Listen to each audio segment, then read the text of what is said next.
अच्छा, जिन लोगों ने सेकेंड ऑर्डर या हायर ऑर्डर डिफरेंशियल इक्वेशन कर ली है, एग्जैक्टली उसी पैटर्न पे सेकेंड ऑर्डर डिफरेंस इक्वेशन का सोल्यूशन है। I mean, आज का लेक्चर बहुत आसान है उन लोगों के लिए जिन लोगों ने सेकेंड ऑर्डर डिफरेंशियल इक्वेशन या हायर ऑर्डर डिफरेंशियल इक्वेशन को अच्छे तरीके से प्रैक्टिस कर ली है। एग्जैक्टली उसी पैटर्न को हम फॉलो करते हुए सेकेंड ऑर्डर डिफरेंस इक्वेशन को करेंगे। जस्ट डिफरेंस इतना है इन दोनों में कि जो डिफरेंशियल इक्वेशन है वो कॉन्टिन्यूस केस के लिए और जो डिफरेंस इक्वेशन है वो डिस्क्रीट केस के लिए। ठीक है जी। अच्छा जी, इसमें हो ये रहा है सर बुक से बता देंगे कि बुक में कौन सा है, हम बुक को साथ साथ देखते हैं। जी, बुक में बता दूंगा। मैंने वैसे स्लाइड्स आप लोगों को ग्रुप में भी शेयर कर दी हैं। मैं बुक में भी बता देता हूँ। बुक में हमारा चैप्टर नंबर हमने स्टार्ट किया 18। हम चैप्टर नंबर 18 स्टार्ट कर रहे हैं। ठीक है। अच्छा जी, अब इस चैप्टर नंबर 18 पेज 569। हाँ जी, पेज 569। ठीक है, ये पेज नंबर 569 ना यार, क्यों लोगों को गुमराह कर रहे हो। 5 नहीं, ठीक है, सही है। सर हमारी किताब में है सर। अच्छा, तेरी और मेरी किताब में एक ही है यार, हम दोनों के ख्यालात मिलते जुलते हैं। मेरा भी 568 है। ठीक है, 568 हायर ऑर्डर डिफरेंस हाँ इक्वेशन। बस सर वही है। ठीक है। ओके। तो अब हम स्टार्ट कर रहे हैं हायर ऑर्डर डिफरेंस इक्वेशन। अच्छा, ये मैंने डी आई लिख दिया, D I equation. D I इसलिए लिख रहा हूँ क्योंकि डिफरेंस इक्वेशन तो शॉर्ट में डी आई इक्वेशन का मतलब डिफरेंस इक्वेशन ही है। अच्छा, इसमें जब हम फर्स्ट ऑर्डर की बात करते हैं तो यहाँ पे जब आप ऑर्डर ऑफ डिफरेंस इक्वेशन की बात करते हैं, देखें जब हमने डिफरेंशियल इक्वेशन के ऑर्डर की बात की थी तो इसका मतलब ये था कि जो भी उसमें हाईएस्ट डेरिवेटिव इन्वॉल्व होता है वो उस डिफरेंशियल इक्वेशन का ऑर्डर है। अगर फर्स्ट डेरिवेटिव इन्वॉल्व है तो first order, second derivative second order, third order, fourth order. तो जो डिफरेंस इक्वेशन का, जो डिफरेंशियल इक्वेशन में हाईएस्ट डेरिवेटिव होता है वो उस इक्वेशन का ऑर्डर होता है। डिफरेंस इक्वेशन में थोड़ा सा उससे मुख्तलिफ चीज़ें हैं। लाइक इसमें हम डेरिवेटिव नहीं देखते, ये चूंकि डिस्क्रीट टाइम के लिए है तो इसमें हम चेंज की बात करते हैं। लाइक डेल्टा वाई टी जब मैंने बात की है तो वाई टी और वाई टी माइनस 1, ये कितने टाइम का डिफरेंस है? एक सिंगल टाइम का डिफरेंस है। अगर ये सिंगल टाइम का डिफरेंस है तो इसका मतलब है ये फर्स्ट ऑर्डर है।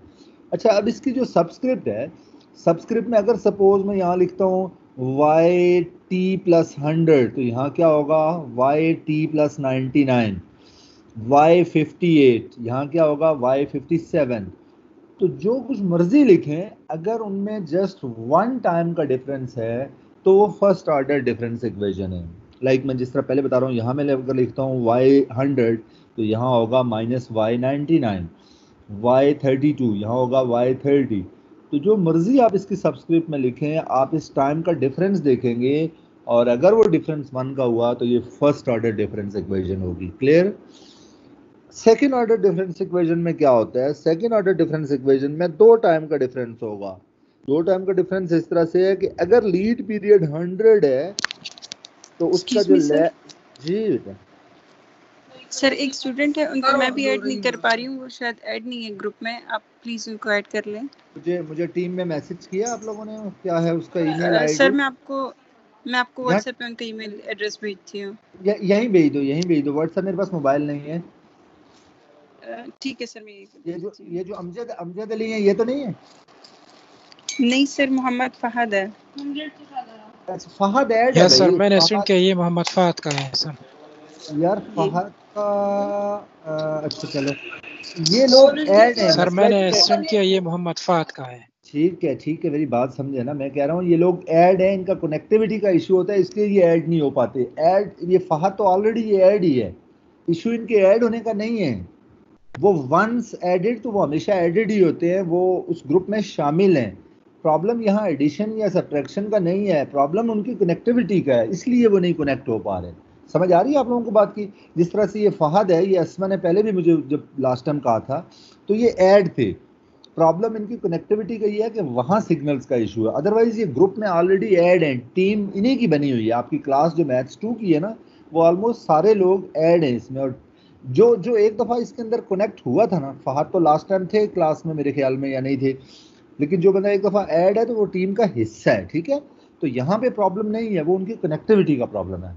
बात समझ आ गई आप लोगों को?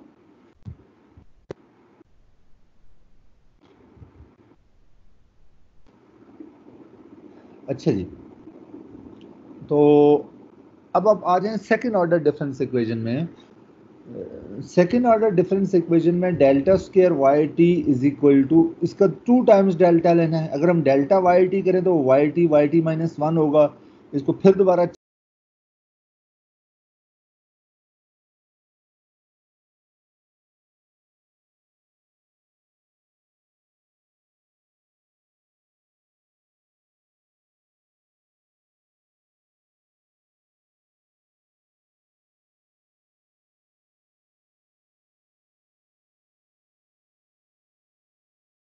टी प्लस 2 और जो वाई टी है। अच्छा, मैं आपको बात ये बता रहा हूँ कि फर्स्ट ऑर्डर डिफरेंस इक्वेशन में एक टाइम का डिफरेंस होता है और सेकेंड ऑर्डर डिफरेंस इक्वेशन में 2 टाइम का डिफरेंस है।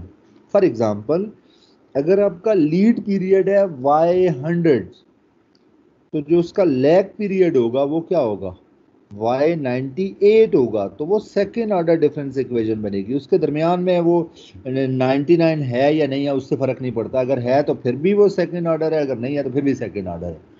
क्या आप लोगों को मेरी ये बात समझ आई?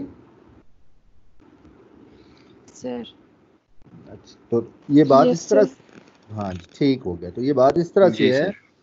तो यहाँ पे आपने टाइम का डिफरेंस देखना है। सपोज अगर हमारा स्टार्टिंग टाइम है Y T plus 30, this is our lead period, then lag period should be Y T plus 28 for second order difference equation.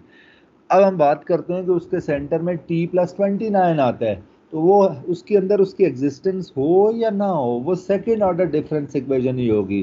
क्यों? क्योंकि हमने जो डिफरेंस देखना है वो लीड और जो मैक्सिमम लैग पीरियड है उनका, ठीक है। तो लीड और लैग पीरियड का डिफरेंस 2 हो तो वो सेकेंड ऑर्डर है। इसी तरीके से अगर इनमें डिफरेंस 3 हो तो वो थर्ड ऑर्डर है, फोर्थ ऑर्डर, फिफ्थ ऑर्डर, वो हम आगे जाकर डिस्कस करेंगे। तो हमने पहले जो बात की थी वो फर्स्ट ऑर्डर डिफरेंस इक्वेशन को डिस्कस किया था। अब हम जो बात कर रहे हैं वो सेकंड ऑर्डर की बात कर रहे हैं। अब ये आपके सामने एक सेकंड ऑर्डर डिफरेंस इक्वेशन लिखी है which is Y T plus 2 a1 Y T plus 1 a2 Y T is equal to G T. अच्छा, अगर ये होता y100, स्टार्टिंग आपका ये जो लीड पीरियड है ये y100 होता, तो यहाँ होता y99 और यहाँ होता y98, फिर भी वो सेकंड ऑर्डर थी। यहाँ पे लिखा हुआ है y35 जो लीड पीरियड है, तो ये होगा y34, ये क्या होगा y33। तो अगेन ये सेकंड ऑर्डर ही है क्योंकि इसके जो लैग और लीड पीरियड है उसके दरमियान जो डिफरेंस है वो मैक्सिमम 2 का है। और राइट साइड पे है जी टी। जिस तरह हमने डिफरेंशियल इक्वेशन में बात की थी कि ये जी टी कॉन्स्टेंट हो सकता है, पोलिनोमियल हो सकता है, ट्रिग्नोमेट्रिक हो सकता है, एक्सपोनेंशियल हो सकता है, मिक्स्ड हो सकता है। हम जो स्टार्ट कर रहे हैं विद कांस्टेंट कर रहे हैं और फिर आगे जाके जिस तरह हमने डिफरेंशियल इक्वेशन में किया तो फिर हम इसको पोलिनोमियल से भी सॉल्व करेंगे, ट्रिग्नोमेट्री से भी कॉल करेंगे, एक्सपोनेंशियल भी होगा, मिक्स्ड भी होगा। तो फॉर द टाइम बीइंग मैं अज्यूम ये कर रहा हूँ कि this G T is constant C, इसको लेके चल रहे हैं, ठीक है, कांस्टेंट वाली बात को। तो एग्जैक्टली वैसे ही जिस तरह हमने सेकेंड ऑर्डर डिफरेंशियल इक्वेशन में की बात की थी, Y T is equal to K, ये हमारा ट्रायल सोल्यूशन है, वहाँ पे इसका डेरिवेटिव होता है, यहाँ डेरिवेटिव नहीं है, यहाँ डिस्क्रीट है। इसलिए हम कहते हैं कि in time period T Y is K, in time period T plus 1 it is K, T plus 2 it is K. Change नहीं है, लेकिन डिफरेंट टाइम पीरियड में ये के ही है कि अगर क्योंकि एक कांस्टेंट है तो वो कांस्टेंट टाइम पीरियड टी में भी कांस्टेंट है, टी प्लस 1 में भी कांस्टेंट है, टी प्लस 2 में भी कांस्टेंट है। क्लियर होगी बात? देखो पहले हम जब हम इसका डेरिवेटिव लेते थे के का तो ये भी 0 आ जाता था, ये भी 0 आता था, लेकिन यहाँ 0 0 नहीं आएंगे, यहाँ पे कांस्टेंट कांस्टेंट ही रहेगा डिस्क्रीट केस में। अब आपने करना क्या है कि के टी प्लस 2 की जगह के, टी प्लस 1 की जगह के, टी की जगह के, ये सारी वैल्यूज सब्स्टिट्यूट की। Then the value of K is equal to C over 1 plus a1 plus a2। So particular solution is C over 1 plus A1 plus A2. You know this solution will exist if and only if, I'll develop, if and only if, इसको पढ़ते हैं, if and only if A1 plus A2 is not equal to -1, अगर इसमें A1 और A2 -1 के equal इनका सम आ जाए। अच्छा, अब इसमें खाली A1 नहीं देख रहे, खाली A2 नहीं देख रहे, यहाँ सॉल्यूशन एग्जिस्टेंस के लिए जो कंडीशन है वो है summation of A1 plus A2। If sum of A1 plus A2 is equal to -1 then solution will not exist. ठीक है, तो ये हमारा सॉल्यूशन तब होगा when A1 plus A2 is not equal to -1। एक मिनट देख लूं यार क्या मैसेज है, इधर गया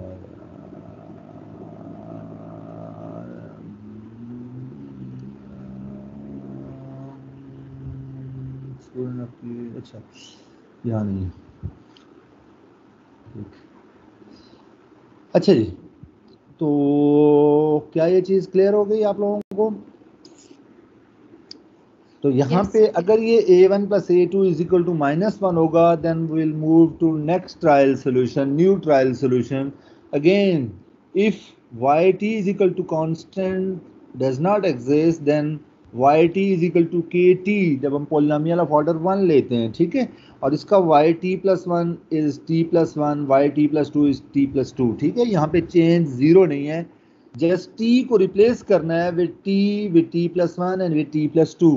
आप जब ये तीनों चीजें के टी प्लस 2, A1 के टी प्लस 1, A2 के टी इसमें सब्स्टिट्यूट करोगे तो यहाँ से टी वाली टर्म्स को अलग कर लो और सिंपल के वाली टर्म्स को अलग कर लो और के कॉमन लेके डिवाइड करो तो आपके पास रिजल्ट आएगा c over 1 plus A1 plus A2t plus A1 plus A1 plus 2। ठीक है, वो आपको बात समझ आ गई है कि कैसे आ रहा है। लाइक इसमें से और इसमें से t भी कॉमन लिया और k भी कॉमन लिया और इनमें से इन दो में से k कॉमन लिया तो वो सारा सॉल्व होके ये रिजल्ट आता है। अच्छा, अब यहाँ देखो, इसमें आपने क्या करना है, इसमें आपको पता है कि ये चीज़ हमने पहले एज्यूम की थी या हमारी इस सपोजिशन पे चलते हैं कि A1 plus A2 is equal to -1। So when A1 plus A2 is equal to -1 और 1 कैंसिल हो गया, ये वाली टर्म हमारी इसलिए यहाँ से एलिमिनेट हो गई, जीरो हो गई, राइट। तो हमारा सॉल्यूशन क्या आया, c over A1 plus A2। Now what is the condition for the existence of this solution? पहली कंडीशन क्या इसके सॉल्यूशन के एग्जिस्ट करने की कि A1 plus A2 is equal to -1 and A1 is not equal to -2। A1 should not be equal to जी कुछ बता रहे हैं आप? अच्छा जी, तो k is equal to c। अच्छा, यहाँ पे क्या होगा, यहाँ ये होगा कि A1 is not equal to -2, तो A1 -2 के इक्वल होना चाहिए और A1 प्लस A2 जो है वो -1 के इक्वल होना चाहिए। स्लाइड में नजर नहीं आ रहा लेकिन आपके पास जो है उसमें नजर आ रहा होगा। अच्छा, अब हम आगे चलते हैं मजीद। आपको पता है कि अगर A1 प्लस A2 -1 हो और यहाँ पे A1 -2 आ जाए तो फिर क्या करेंगे, फिर एक और जिसको मैंने वैसे ही लिखा है NNTS, न्यू ट्रायल सोल्यूशन। तो YT is equal to KT square नया ट्रायल सोल्यूशन होगा, right. Now replace T with T plus 1, replace T with T plus 2, ये दोनों तीनों वैल्यूज आप इसमें पुट करें तो यहाँ k की वैल्यू आ रही है। बाकी सारी चीजें देखें, जहाँ जो चीजें कॉमन आ रही है ना, कॉमन लेने के बाद A1 प्लस A2 को रिप्लेस करेंगे -1 से, A1 को रिप्लेस करेंगे सिंपल -2 से, सॉल्व करेंगे तो आपके पास k की ये वैल्यू आएगी। वो मैंने आप पे छोड़ा है कि इतनी आप सिंप्लीफिकेशन इसमें कर सकेंगे। ठीक है, और यहाँ से k की वैल्यू जो आ रही है वो c ओवर 2t2 आ रही है। तो ये हमारे पास पर्टिकुलर सोल्यूशन आ रहा है। ये पर्टिकुलर सोल्यूशन किस केस में होगा, when A1 plus A2 is equal to -1, A1 is equal to -2। अच्छा, अब ये कभी भी अनडिफाइंड नहीं होगा क्योंकि इसके डिनोमिनेटर में आ रहा है 2, so this solution is always finite. ठीक है, तो ये हमारे पास इसका रिजल्ट आ गया है और इससे फिर हम या ये सोल्यूशन होगा या ये होगा, ये होगा, वो आपको समझ आ गया कि किस केस में क्या है और क्या नहीं है। अब यही हमारे पास इक्वेशन है ना, इसमें A1 प्लस A2 खाली इन दोनों का सम जो है वो -1 आए तो फिर पहला वाला नहीं होगा। सिंपल A1 प्लस A2 का सम -1 आ रहा हो और उसमें A1 -2 हो तो फिर सेकंड भी नहीं होगा, और अगर ये दोनों हो तो फिर ये थर्ड सोल्यूशन होगा। वो आपको क्लियर है, अब कोई कंफ्यूजन नहीं आए हो जी। कोई प्रॉब्लम, कोई क्वेश्चन है तो आप लोग पूछ लें पर्टिकुलर सोल्यूशन में।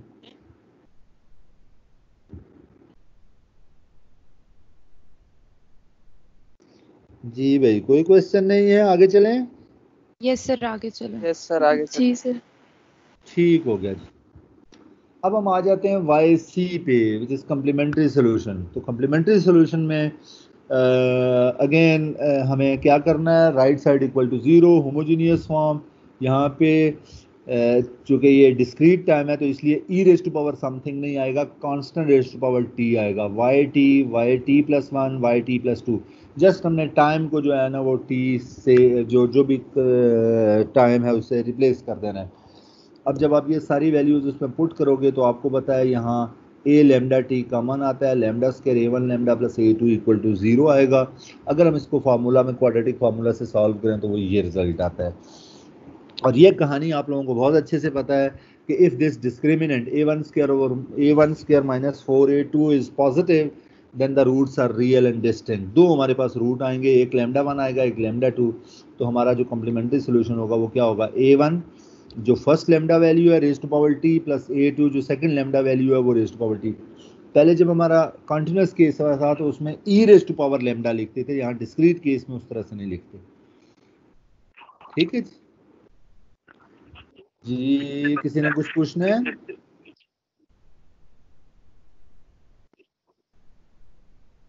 जी पूछे, मुझे आवाज सही नहीं आ रही आपकी, जो कोई पूछ रहे हैं।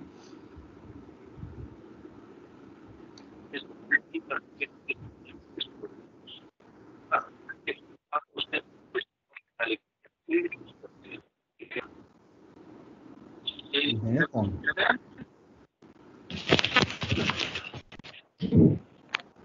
मुबश्शिर आप कुछ पूछ रहे हैं? मुबश्शिर नहीं सर नहीं, मैं बोला था अगर वो नहीं बोल सकता तो टेक्स्ट कर दे वो इतना टीम्स पे। हाँ जी, जो जिसका है इशू और कुछ पूछना चाह रहा है तो वो बेहतर यही है कि वो टेक्स्ट करे। ठीक है, अदरवाइज अपने माइक ऑफ कर लें। ये नासिर करीम का इशू तो नहीं है? नासिर करीम तो नहीं कुछ पूछ रहे हैं?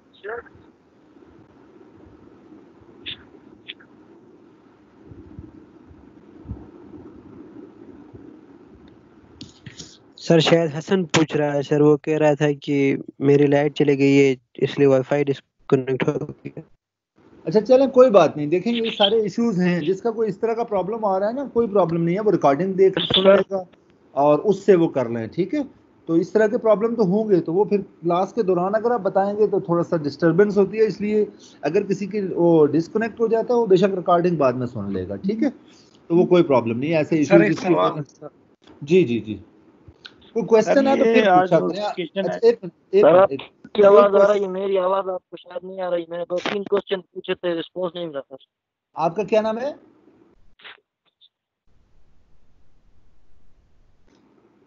नासिर बात कर रहा है इसमें। अच्छा ठीक है ठीक है जी जी, नासिर पूछें, नासिर पूछें। आपकी आवाज पहले हमें नहीं आई नासिर। इन क्वेश्चंस पूछे थे पर उस आपको शायद आवाज नहीं आई थी तो। अच्छा, वो आप लोगों को क्लियर थी आवाज? नहीं, समवट क्लियर थी, फिर वो आदत है ना तो फिर समझ आ रही थी वो क्या बोल चले चले। अच्छा अच्छा नासिर, आप थोड़ी देर बाद पूछ लीजिएगा। ठीक है, थोड़ी देर बाद मैं आपको दोबारा वो टाइम दूंगा तो उसमें पूछ लीजिएगा। ठीक है, अभी आपकी आवाज क्लियर। सर मेरी आवाज आपको नहीं आ रही है सर, शायद अब सही आ रही है, अब आ रही है। मैंने क्वेश्चन पूछे थे लेकिन नासिर, शायद मेरी आवाज आप तक नहीं पहुंच रही है सर। नासिर अब आपकी आवाज आ रही है, अब आप पूछे।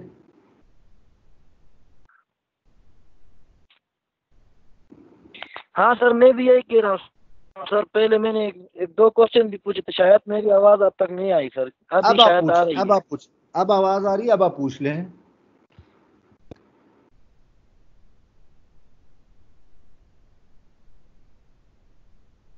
नासिर आपकी आवाज आ रही है, अब आप पूछ लें। Okay sir, thank you. Okay. Nasir को आवाज लेट पहुंचती है सर।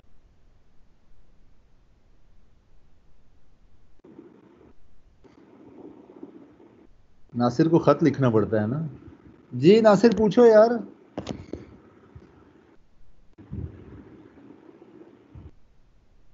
चले नासिर बाद में पूछ लिया। ऐसा करें ना, वो क्वेश्चन लिख के ना आप मुझे व्हाट्सएप करें, मैं आपको रिप्लाई कर दूंगा। ठीक है, जो भी नेटवर्क का इशू होगा मैं बाद में पूछ लूंगा सर, अगर नेटवर्क सही हुआ। पता है क्या करें, आपके जो क्वेश्चन है ना, आप हैंड रिटन उसको लिख के वो पिक्चर मुझे सेंड कर दें, व्हाट्सएप कर दें, मैं आपको फिर रिप्लाई मैं कब से पूछ रहा हूँ, शायद मेरी आवाज आप तक। मैं यही कह रहा हूँ, आपका जो क्वेश्चन है आप लिखें पेपर पे, ओके उसकी सर। पिक्चर बनाएं, मुझे व्हाट्सएप कर दें, मैं आपको रिप्लाई कर दूंगा। ठीक है, अभी हम आगे चलते हैं। अच्छा ओके ठीक है, ठीक, अभी आप माइक ऑफ कर दें।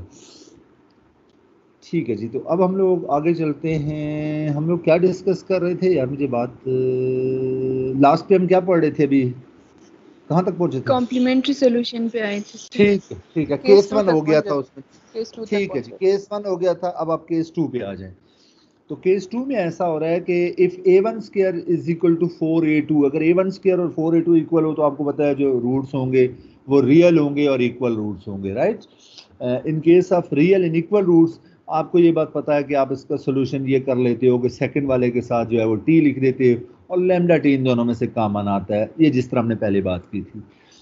थर्ड केस जो है वो होगा इमेजिनरी रूट्स। तो in case of imaginary roots lambda 1 की जगह पहला रूट पुट किया, लैम्डा आपको पता है h plus minus V iota आ रहा है, first value of lambda 1 substitute की second value of lambda, exactly ऐसे ही जिस तरह केस 1 में था। और आप ये बात हमें पता है कि यूजिंग कॉम्प्लेक्स नंबर एनालिसिस, यार ये थ्योरम का नाम भूल रहा हूँ, ये किसका थ्योरम है, अगर आप में से किसी को याद है? डेमोरिफ थ्योरम है या किस नाम से होता है? मुझे किसी ने एफएससी में पढ़ा हो तो उसको याद होगा। टेलर थ्योरम सर, जी टेलर थ्योरम से नहीं, टेलर थ्योरम नहीं होता। नहीं टेलर सर, तो मैं बताता हूँ, टेलर इसको सॉल्व करने के लिए वो एक्सपेंशन है। इस थ्योरम को जो है ना, इस थ्योरम को, ये जो इसके इक्वल है वो डेमोरिफ थ्योरम ही है। मैं नाम बता दूंगा या बुक से देख लीजिए सर। ठीक, डेमोरिफ थ्योरम है, ठीक है, ठीक है। तो अगर हम उस थ्योरम को फॉलो करें तो हमारे पास H plus minus V iota T is equal to R raised to power T cos theta T plus iota sine theta T के इक्वल होता है। इसमें हरगिज ऐसा नहीं होता कि कॉस वी टी और साइन वी टी, ठीक है। अच्छा, अब इसको थोड़ा सा सिंप्लीफाइड फॉर्म में देखें कि अगर हम इन्हीं रूट्स की बात करें तो v जो है वो वर्टिकल एक्सिस पे होता है, real part, sorry imaginary part, real part इसका हॉरिजॉन्टल एक्सिस पे होता है। और ये पैथागोरस थ्योरम को यूज करते हुए v square plus h square के रूट में होता है और एंगल जो है वो थीटा बनता है। और इसमें साइन थीटा जो है v ओवर आर के इक्वल होता है, cos theta h over R के इक्वल है, और थीटा की वैल्यू हम ऐसे इसमें से फाइंड कर लेते हैं, ठीक है। तो बात बड़ी सादा सी है कि इस पे अलग हमने डेमोरिफ थ्योरम अप्लाई किया, नेगेटिव वाले पे अलग अप्लाई किया, जब पॉजिटिव वाले पे अप्लाई किया तो वो आ रहा है R raised to power T a1 as it is R raised to power T cos theta T plus iota sine theta T. Similarly a2 इस दूसरे वाले के अंदर वो नेगेटिव आ जाएगा, ठीक है। और इनको जब आप सारे सिंप्लीफाई करेंगे, आयोटा वालों को अलग कर लेंगे, विदाउट आयोटा वालों को अलग करेंगे, तो ये बनेगा a1 plus a2 cos theta T plus iota a1 minus a2 sine iota T. तो जो a1 प्लस a2 था उसको मैंने a3 का नाम दे दिया, जो a1 माइनस a2 था उसको मैंने a4 का नाम दे दिया।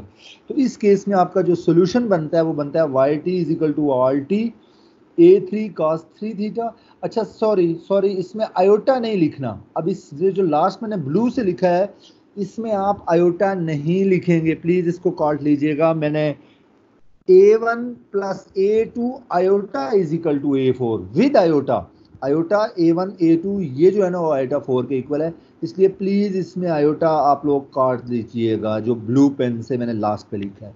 आप लोगों को ये बात समझ आ गई? ये हमने पहले भी डिस्कस किया था, क्योंकि total iota into a1 minus a2 को जो है ना वो a4 का नाम दे रहे हैं। क्या ये चीज क्लियर हो गई? जी सर। Yes sir. कोई ऐसा स्टूडेंट जिसको ये प्रॉब्लम हो, इसके अंदर कोई कंफ्यूजन हो? आयोटा इसमें आप प्लीज ना लिखिएगा। चलें जी आगे चलते हैं। तो ये हमारे पास केस 3 का जो है ना वो सोल्यूशन आ गया। अच्छा, मैं केस 1 और केस 2 की एग्जांपल नहीं ले रहा, वो आप लोग सॉल्व कर सकते हैं। केस 3 के लिए जो है वो आपके लिए एक एग्जांपल में ले रहा हूँ, कोई ऐसी एग्जांपल ले रहा हूँ जिसमें केस 3 बन रहा है। तो yt plus 2 1 plus 4 yt is equal to 5, तो इसमें yt is equal to k किया, t प्लस 1 k किया, t प्लस 2, वो सारी वैल्यूज पुट की, तो k का जो रिजल्ट आ रहा है वो 4 आ रहा है, yp इज इक्वल टू 4। तो ये हमारा पर्टिकुलर सोल्यूशन है। पर्टिकुलर सोल्यूशन में आप लोगों को कोई प्रॉब्लम नहीं है। जब हम कम्प्लीमेंट्री सोल्यूशन पे आ रहे हैं तो yt is equal to a lambda t yt plus 1 yt plus 2, ये दोनों वैल्यूज इसमें पुट करेंगे। वाई टी प्लस 1 तो है ही नहीं ना इसमें, इसलिए उसकी तो वैल्यू ही नहीं पुट होगी। इसमें से ये कॉमन आया और lambda square is equal to -1/4, तो lambda is equal to plus minus iota. तो ये जो रूट्स आए हैं ये आपको पता है इमेजिनरी रूट्स आए हैं, तो इसमें जो रियल पार्ट है वो 0 के इक्वल है, इमेजिनरी पार्ट जो है वो 1/2 के इक्वल है, और आर की जो वैल्यू आ रही है वो कितनी आ रही है, 1/2 आ रही है। आर आपको पता है किस तरह से आ रहा है कि perpendicular plus base square is equal to hypotenuse square, तो हाइपोटेन्यूज की वैल्यू आ रही है। यहाँ से अब मैं एंगल थीटा भी फाइंड कर सकता हूँ। एंगल थीटा कैसे फाइंड होगा, जो know sine theta is equal to V over R. कोई वाली डायग्राम पिछली आप आर्गन डायग्राम ध्यान में रखो, तो v जो है वो आपका 1/2 है, r भी 1/2 है, तो इसका मतलब है ये साइन इनवर्स ऑफ 1 आया है। तो आप लोग जिन लोगों ने पहले मैथ्स नहीं लिया वो शिफ्ट और साइन को प्रेस करेंगे और 1 लिखेंगे तो उनका रिजल्ट आ जाएगा 90 आएगा, and you know 90 degree is equal to π/2 radian.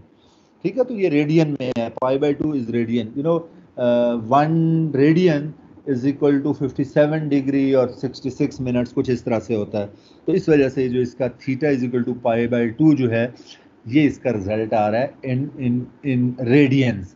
π/2 radian लिख लें या 90 डिग्री लिख लें, एक ही बात है, पता है ना ये बात आप लोगों को। और इसी तरीके से cos इनवर्स ऑफ 0 जो है उसका भी रिजल्ट π/2 होगा। तो इस फार्मूले से कर लें, cos से कर लें, साइन से कर लें, दोनों से आपका रिजल्ट एक जैसा आना है।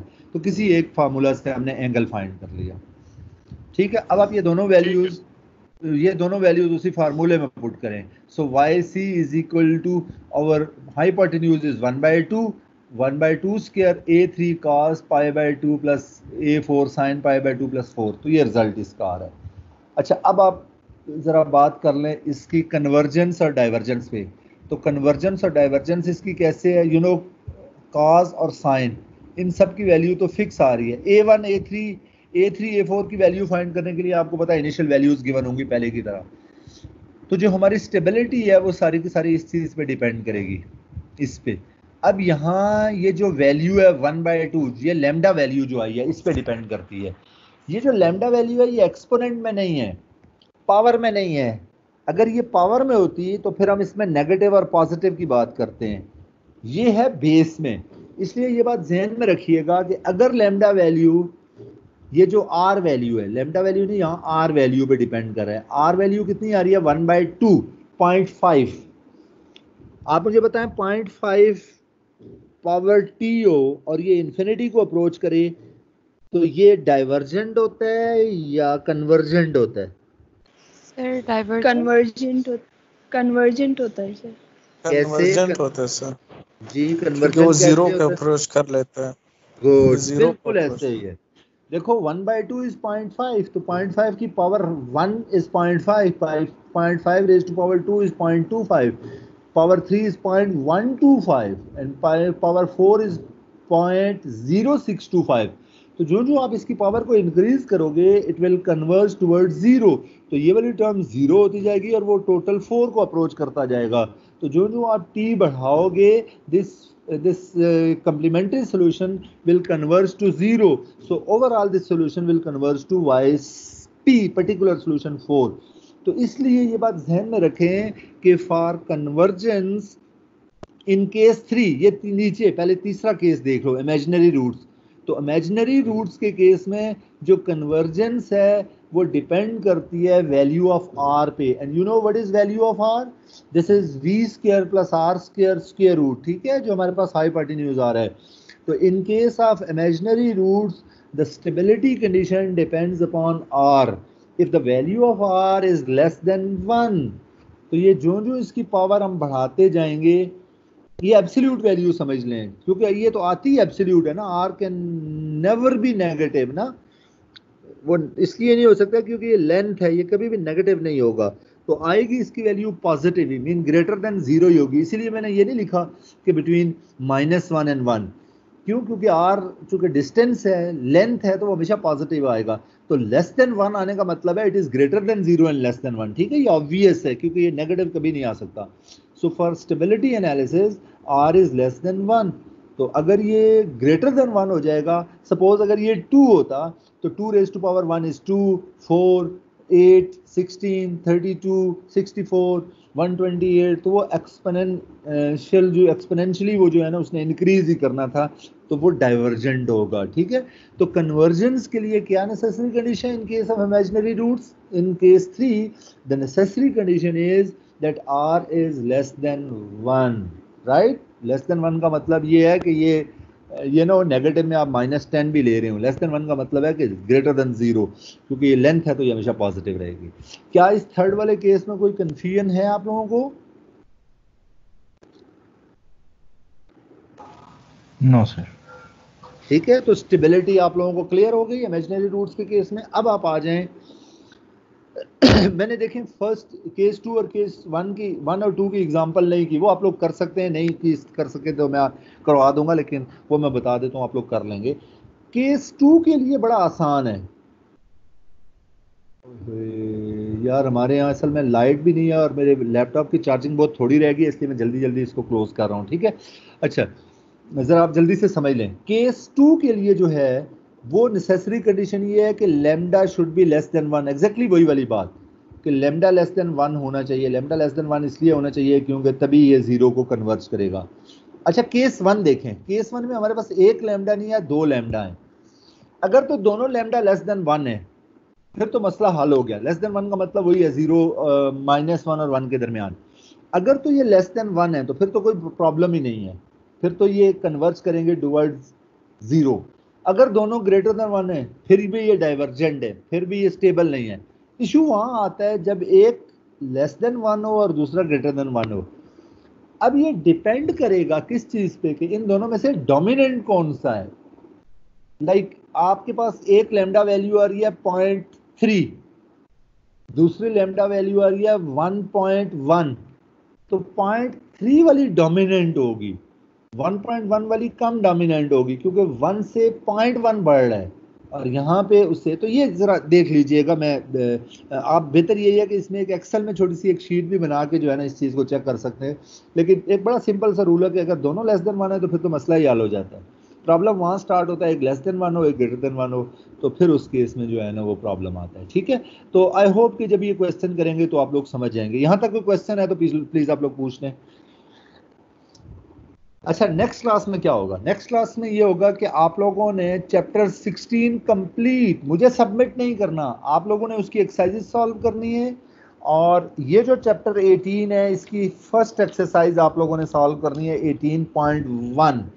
यहाँ तक मैं आप लोगों से नेक्स्ट क्लास में वाइवा लूँगा। ठीक है, इसमें से मैं ये नहीं कह रहा कि मैं आप लोगों से जो है वो करूँगा, कोई रिटर्न मुझे नहीं चाहिए, मैं आप लोगों से वाइवा लूँगा। या हो सकता है मैं आप लोगों को क्वेश्चन दूँ और आपसे कहूँ फ़ौरन सॉल्व करें। ये मेरी बात समझ आ रही है? तो वो सोल्यूशन क्वेश्चन जो है वो अनसीन क्वेश्चन ही दूंगा, बुक में से नहीं दूंगा, ये बात ध्यान में रखिएगा। तो फिर इसलिए आप लोगों ने को जो है ना वो करना है और फ़ौरन सॉल्व करना है। आपको पता है यहाँ पे फिर जो है ना फिर उसमें आप लोगों से कैमरा भी ऑन करवाऊंगा और मैं अपने सामने वो सॉल्व करवाऊंगा मोबाइल दूर रखवा के। ठीक है, तो इसलिए ये ध्यान में रखिएगा। क्या हो गया? अरे आपकी आवाज कट रही थी, वाइवा के बारे में दोबारा बताएं हमें। मैं ये कह रहा हूँ कि चैप्टर 16 और चैप्टर 18 की फर्स्ट एक्सरसाइज में इनमें से वाइवा